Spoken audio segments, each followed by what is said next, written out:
Hello, welcome to Me and My Golf TV. We're here at the Grand Del Mar in San Diego, California, part of our Take Charge tour.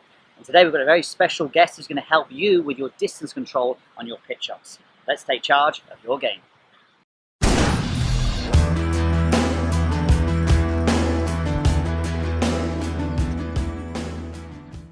Okay, so welcome to part 2. So make sure you check out part 1. That was all about contact Andy and about getting a centered strike with Derek. A fantastic tip, actually. Fantastic. So actually, this is my tee shot, Andy. Right in the middle of the fairway on this par 5, third hole. Beautiful hole.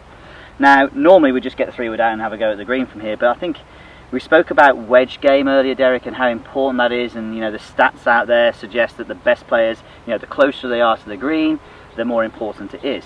And a lot of people come to us and say, how do you coach wedge shots and getting distance control? And there's a lot of different methods, aren't there? There's a lot of different methods. Tons of different methods, a lot of which are too mechanical for me.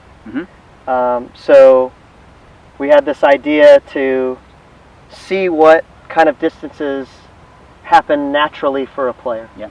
So to take a club and say, okay, well, what if you made a half swing with your 60 degree wedge?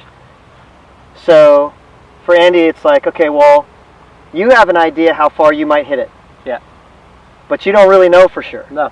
So what we're gonna do is we're gonna let you naturally hit this shot to no target. There's no flag, there's no towel, there's no indication of what a yardage is at all.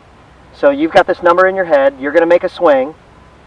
We're gonna run our little yardage guy out there and then we're going to laser it and we're going to see where this thing lands, and so that way you'll know what you feel as opposed to what is real. So in the golf business we talk about this all the time. Well, what's my feel and what's really happening, so that way when you do have a number you can go, okay, well, that's my number, this is what I naturally do, and you can adjust from there rather than going, well, there's a number, I'm going to make a swing for that number. Yeah. To me, that's a lot harder than to just kind of figure out what I naturally do from a grip all the way down to the metal, halfway, all the way up to the top. How far does it go with each of those grip positions from here, here, and here naturally? Yeah. Right, because you're going to get different distances from choking down and different backswing lengths. It's a great discovery, great way to find it without having that target, like you say. Yeah, without being too mechanical of, I need to be here to hit this number, and I need to be finished here to hit this number. To me, that's hard to replicate, especially under the gun, rather than doing something naturally. Hey, I'm a tournament player, or I've got a game on the weekend with my boys, and I have a club that I can actually hit close to the hole. Well, if you have that club, you better do it. Because when you got 5 irons and 4 irons and hybrids into greens, the reality is you're probably not going to hit the green. Yeah. So when you can hit the green, not only do you have to hit the green, you have to hit it close. And that's par 5s and short par 4s. So that's the idea. All right, I'll tell you what, and Andy, okay. So half swing with your 60 degree, how far do you think that would go normally? If I do a half swing with a 60 here, I would think it would go about 50 yards. I would think 50 yards. Okay. 50 yards, so half swing, 60 degree.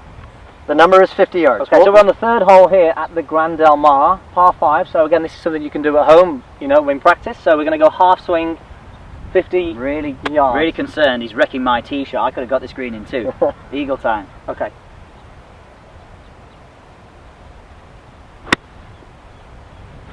So that would be my half swing there. Okay. And I would guess that would be about 50 yards for me. There's my cue, yeah? I'm going to run out there, yeah? The cue. I'm gone, yeah? Okay.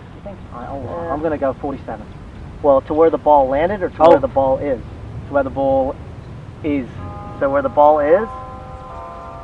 49 yards and a half. 49 yards and a half. Okay. 49 yards and a half. Had a little bit of run on that, didn't it? A little bit of run on it. So landing point, so you could do it both ways, right?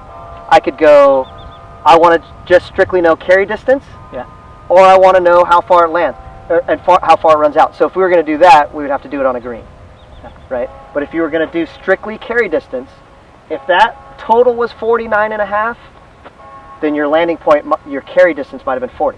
Yeah.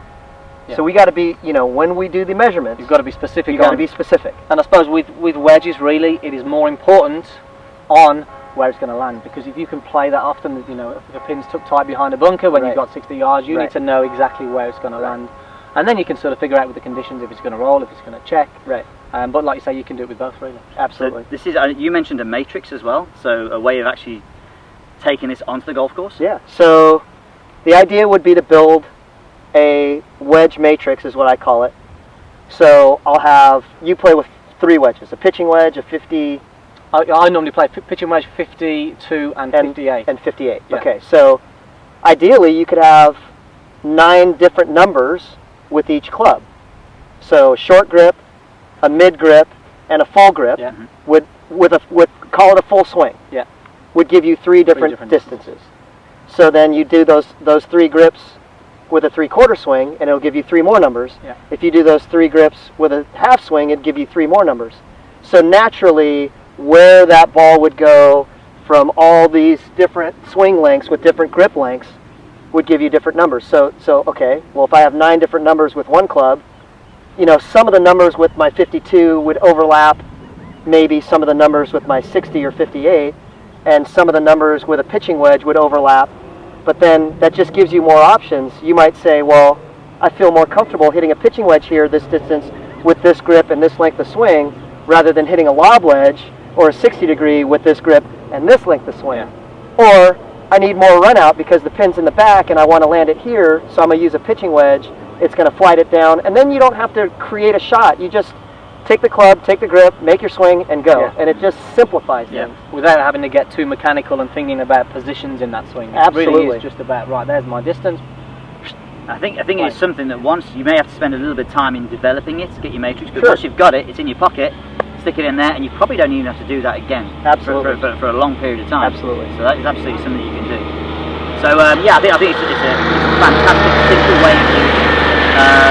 Obviously, go through all your wedges as well. And it seems pretty simple. I think so. I think if you know, make sure when you go on the golf course, put that into action. Get yourself on a hole and just play that to a point where you think. That's absolutely perfect for what we're in the situation here, isn't it? Because And I was only half a yard out. Yeah, I wasn't too I far. can't believe that. Can you believe that? That's pretty solid. Actually, that swing was a little long though. I think it made 3/4. Didn't it? So look, guys, a fantastic way, very simple way. Now, what we're going to do now, we're going to get up onto the putting green. We're going to have a little talk about green reading. So make sure you check that out in part 3. Part 1, also have a look. We also did a course review for here, Grand Del Mar. What an amazing place! I definitely recommend a stay here. So, Derek, thanks for your time. Thanks again. Let's get on the green, yeah? Enjoying all these tips. We'll get on the Enjoying all green these and tips. we'll figure something else out. Cool.